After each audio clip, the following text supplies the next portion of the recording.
اسی مہینے میں درے لگے یتیموں کو،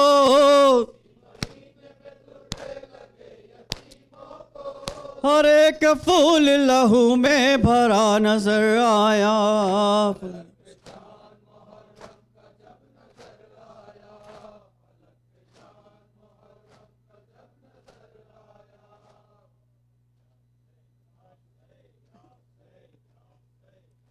چلا میں وعدہ نبھانے،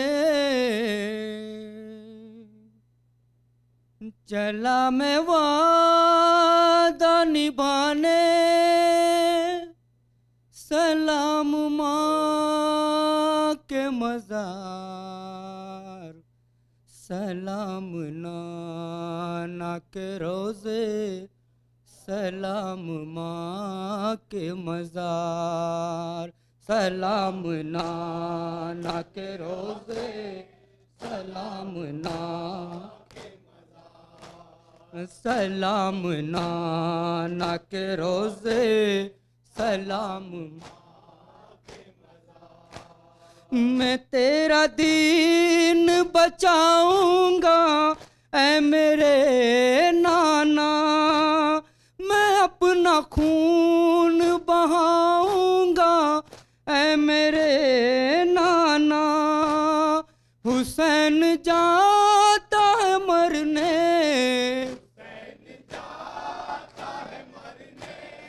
سلام ماں کے مزار، سلام نانا کے روزے، سلام ماں کے مزار، سلام نانا کے روزے، سلام ماں کے مزار. میری سری کے سفر بن کے ساتھ چل اماں، سفر پہ جاتا ہوں کپڑے میرے بدل اماں، لباس خلد سجا دے، بدن پہ پھر ایک بار، سلام نانا کے روزے، سلام ماں کے مزار، سلام نانا کے روزے، سلام ماں کے مزار. دعا کرو کوئی سر پہ ردا نہ ہو اماں، نماز شوق شہادت قضا نہ ہو اماں، نہ آئے میرے چمن پہ ستم کی گرد و غبار، سلام نانا کے روزے، سلام ماں کے مزار، سلام نانا کے روزے، سلام ماں کے مزار. دیے جلانے کو نانا تمہارے روزے پر، ضرور آئے گی سغرا ہر ایک شام و شہر، خدا کرے رہے روشن، سدا تمہارا مزار، سلام نانا کے روزے، سلام ماں کے مزار، سلام نانا کے روزے، سلام ماں کے مزار. تمہارے جیسا ہے نانا یہ میرا لال اکبر، دعا کرو نہ لگے اس کو آسماں کی نظر، لٹے نہ دور وطن سے ہمارے دل کا قرار، سلام نانا کے روزے، سلام ماں کے مزار، سلام نانا کے روزے، سلام ماں تمام پھول سے بچے ہیں اور گرم ہوا ہمارے خون کی پیاسی ہے فوز ظلم زفا سفر میں کوئی سجر بھی نہیں ہے سایہ دار سلام نہ کے روزے سلام نہ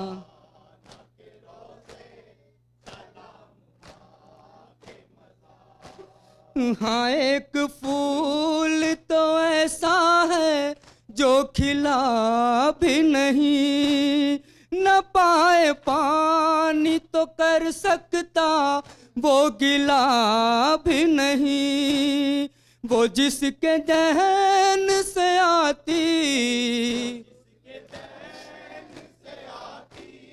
ہے دودھ کی مہکار سلام نہ کے روزے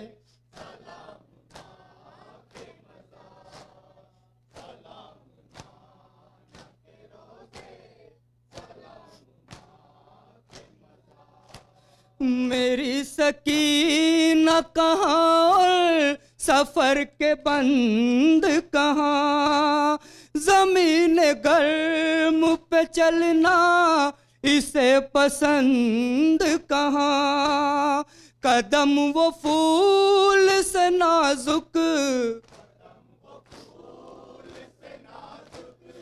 وہ راستے پرخار سلام نہ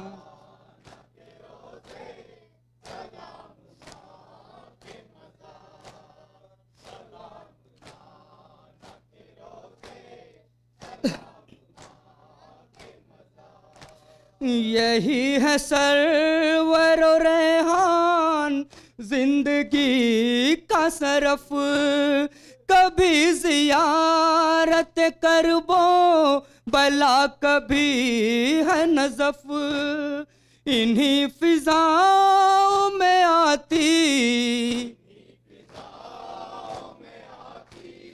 ہے شاہدی کی پکار سلام نہ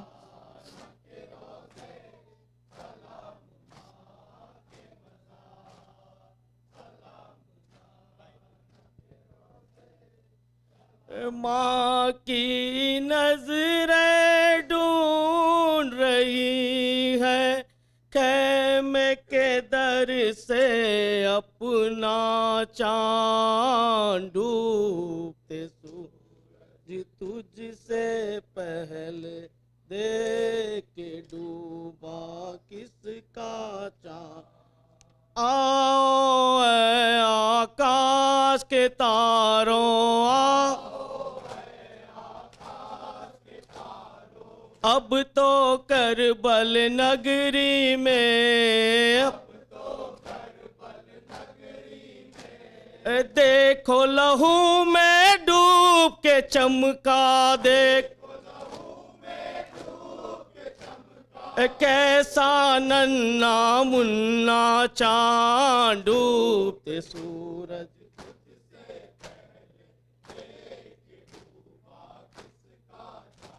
نیر بہایا آنکھوں نے نیر سینوں میں دل ڈوب گئے اے ماہ محرم جب بھی آیا ماہ جب بھی گگن پہ نکلا چاند ڈوبتے سورج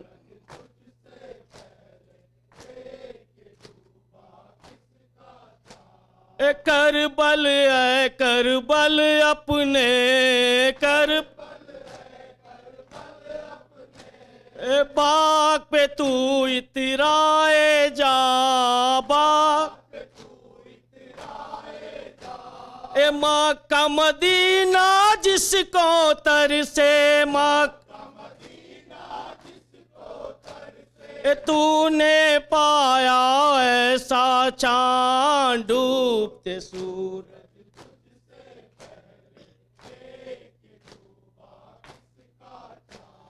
ماسک کے سکینہ باندھی تھی ماسک اس طرح علم میں غازی نے اس عکس پڑا تھا جب ندی پر موج سے ابھرا گویا چاند ڈوبتے سورج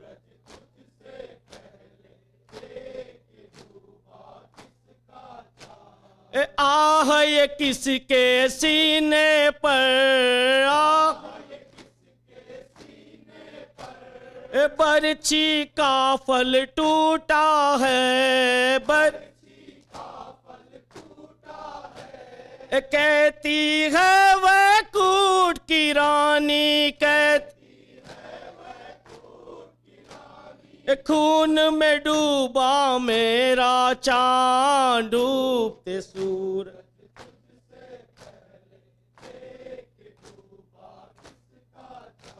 شاہ کے غم نے بخشا ہے